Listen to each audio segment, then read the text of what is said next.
a princípio, então, não é candidato, porque eu sei que, muito provavelmente, ele deve ser candidato. A gente sabe que a primeira coisa para você ser candidato à presidência é falar que não é candidato à presidência.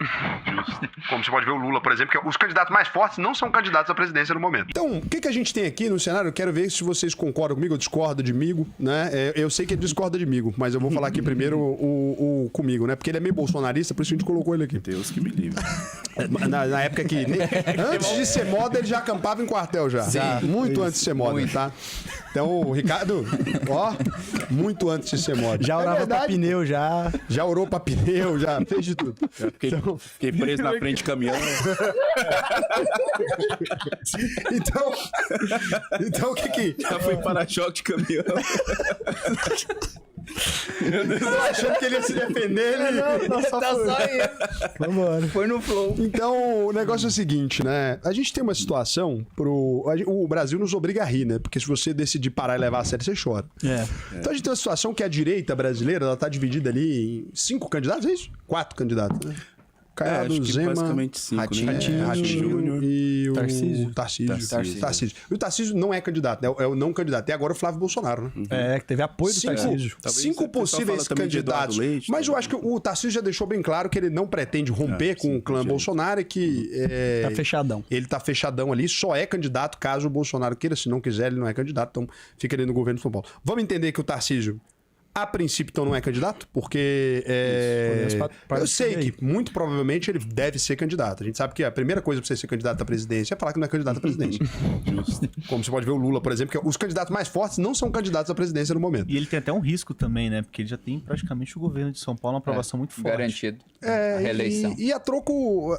Então, para ele falar agora que é candidato, é um risco dele perder. Eu ia fazer um comentário ácido, eu ia criticar o Tarcísio, só sem intenção. Assim, é porque uma coisa... Eu não acho que o Tarcísio foi um gestor espetacular, assim, na gestão de São Paulo, assim. Eu acho ok a gestão. Eu não sei por que tem um hype tão grande em cima do Tarcísio, sinceramente. Eu não tô dizendo que ele é ruim, né? Mas São Paulo, né? Você falar de São Paulo é tudo amplificado, né? Você tá falando de um estado que é maior do que muito país aí no mundo.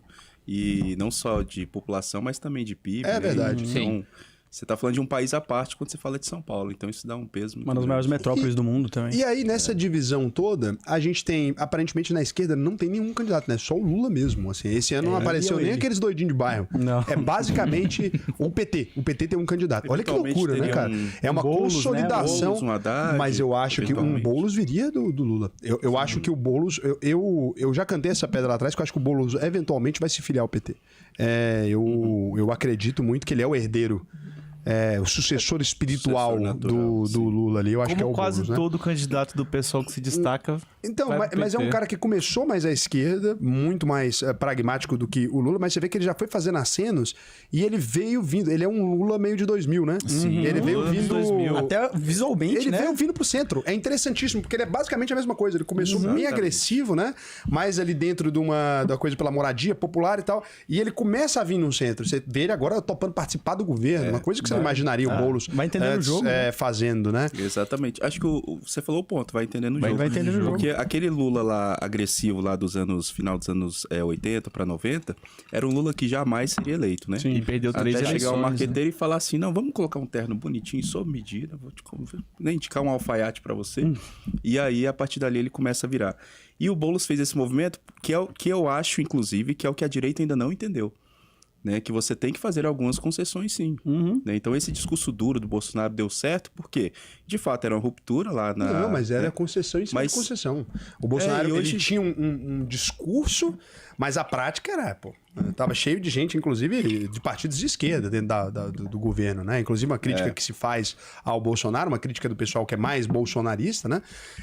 Uma crítica que se faz a ele, inclusive, é a mesma crítica que se faz ao Lula. Se você pegar e tirar o nome dos dois, percebe, mas o Bolsonaro fez concessões demais, negociou com quem não devia, Então, né? mas você não veria, por exemplo, esse novo Tarcísio, que é o Tarcísio que eu acho que é o que realmente pode ser presenciável, você não vê ele criticando a Rede Globo, por exemplo. Né? Porque você vê que não ou faz STF. Sentido. É um STF. Não faz sentido. Mas então, eu acho que é você entender isso, né? Que o jogo, você tem que jogar o jogo. Não tem jeito. Se você não jogar o jogo, você tá fora. Abrir concessões no discurso, né? Não apenas na prática, mas no discurso também. Tanto que a esquerda tá refém, inclusive, do cara ali que é realmente aquele esquerdista raiz e tal, que é o cara comunista. A esquerda também tá refém, Não tem mais essa figura hoje. E aí, quando aparece um possível sucessor do Lula, que seria o Boulos, não é esse cara também. Não é esse cara. Foice na mão, né?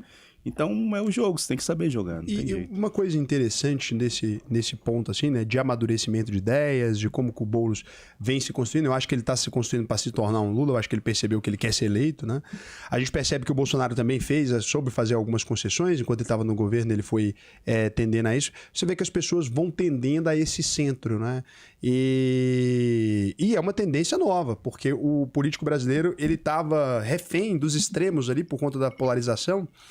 E meio que as pessoas cansaram desse discurso e agora todo político ele tem um discurso meio centrão de novo, né? Então, você tem um Lula que ele fala em ano eleitoral, né? Sempre ele vai mais à esquerda, mas ele não tá indo mais tão longe, né? Ele tá parando antes, né? E você vê que também a direita também tá parando antes, né?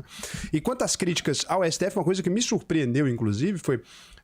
teve a história lá do Jatinho, o cara conversando com o Banco Massa, sei que lá, aquele rolo, tarará.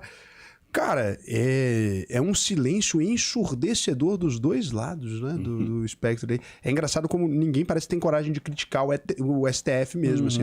Até em coisas que precisaria ser criticado, que acho que esse era um caso que, porra, gente, o mínimo de decoro, né? Você não pode estar com uma pessoa solicitando para ter um julgamento de um processo. Você não pode, país nenhum do mundo.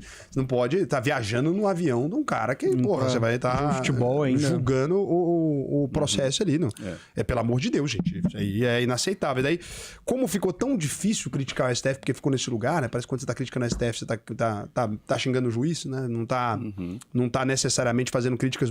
Não teve, cara. Assim, quem que eu vi criticar mais da esquerda foi o Eduardo Moreira, né, criticou mais da esquerda, e da direita só o Kim Kataguiri. E se você já tá ganhando uma grana acima de R$4.500 por mês e quer aprender a investir, o que eu vou te recomendar? Acesse aí alvp.com.br, clica aqui no botão faça a sua análise de perfil, preenche o questionário até o final. Se você for aprovado, né, aqui para participar da UVP, você vai assistir suas aulas comigo, que para mim vai ser um prazer te ensinar a investir no Brasil e no mundo inteiro. Só se você ganha mais de R$4.500 por mês. Se você ganha menos, não adianta. Por quê? Porque a UVP te dá acesso a uma plataforma exclusiva de investimentos, né, com investimentos que só são oferecidos para clientes que têm mais de 10 milhões de reais. A gente é hoje também a consultoria top 1 do Brasil, vinculada ao maior banco de investimentos da América Latina, que é o BTG Pactual. Então a gente tem lá geopolítica, formação de investimentos mesmo. A gente já formou mais de 50 mil pessoas. Só de placas de alunos nossos que se tornaram milionários, a gente entregou mais de 1.000. E como é que você sabe que a UVP funciona num mundo de tanta ferramenta gerada, de tanta coisa gerada a partir do nada? A certeza que você tem é que se você concluir a UVP até o final, pode fazer todas as aulas gratuitamente. Chegou ao final, você não aprendeu a investir, a gente devolve 100% do seu dinheiro. Pode pesquisar, Reclame Aqui, Juros Brasil, se fosse mentira, a gente não estaria aqui. Por quê? Porque você simplesmente poderia fazer a UVP e falar, Raul, eu não aprendi a investir e pegar o dinheiro de volta, ou se a gente não te devolver, você me processa. Ganhou de graça 10 mil reais, investimento melhor que isso não tem, né? E você vai perceber, se você buscar pela UVP, que a gente nunca teve nenhum processo. Só quem processa a gente é corretora safada, porque perde dinheiro com as coisas que a gente ensina. Então eu recomendo que você vá lá e faça o seu cadastro. Se você for aprovado, não é todo mundo que é aprovado, vai ser um prazer para mim te ensinar a investir aí.